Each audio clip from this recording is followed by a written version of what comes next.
Okay. Well, I'm Jeanette Keenan, and I'm here with Samantha Dawson from Child Youth Services. So, I have 6 questions for you. Number one is, how does the mission of your organization support families? Okay. So I work for Children and Youth Services. So our mission is to support families that are referred to us for either allegations of abuse or neglect. And we work together with the parents just to ensure the children's safety with whatever situation they're in. We meet them where they are. All right. Okay, so within that, how many families do you serve per year? So I'm in the intake department. So we are continually taking cases as they're called in. So our supervisors try to limit us to 8 families a month, but we don't strictly adhere to that. It depends, if more cases come in, we have to take them. So I would say the minimum is about 96 families a year. That would be 8 a month, but it's usually over 100 a year per person. Okay, wow.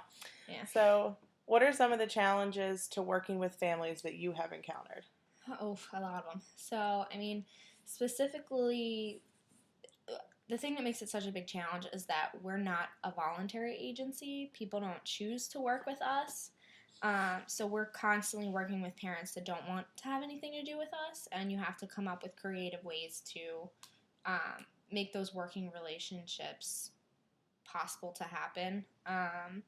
And then also, we're constantly having to be prepared for everything, any different kind of situation, because no family's the same.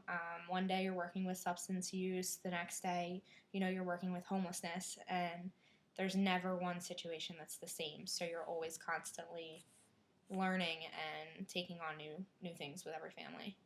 Well, that sounds pretty challenging. So, what made you become a social worker?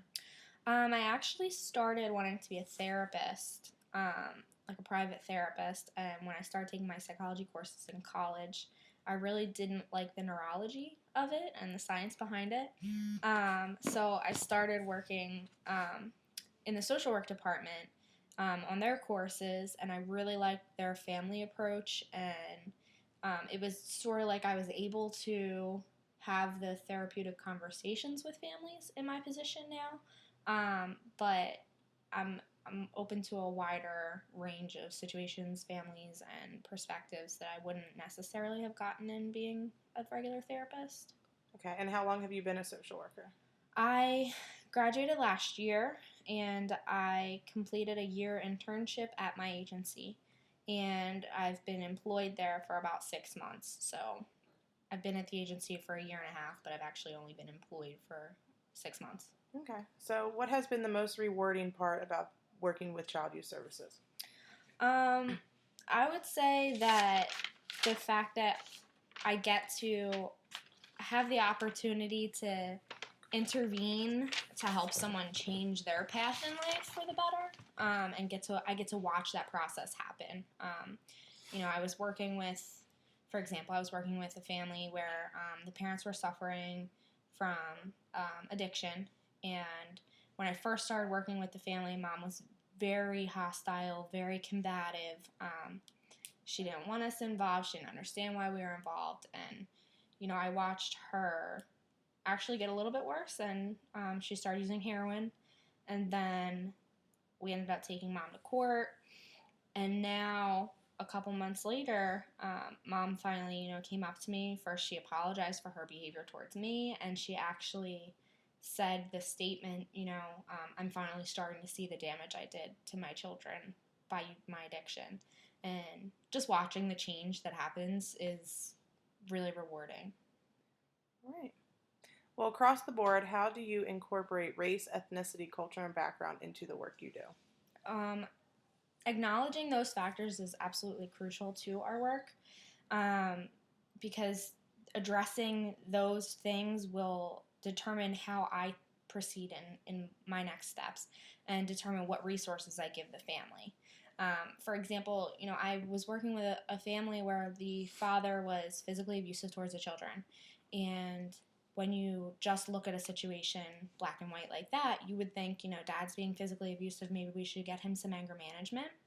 But when you look closer into actually the family's race, culture, religion, all of that, you would see that the family was recently relocated here from Liberia. So dad wasn't meaning to be physically abusive. In Liberia, the things that he was doing were considered discipline. So it wasn't meant to be abusive. So anger management wouldn't have helped that situation because he doesn't do things out of anger. So in that case, it was more appropriate to do parenting classes so dad could learn what's appropriate discipline and what's not appropriate discipline. And if you don't pay attention to those factors, you don't know, and then you're going to be putting in services that aren't going to be eliminating the threat that you need them to. Right. Okay, well, thank you for your time, Samantha, and I really greatly appreciate it. All right.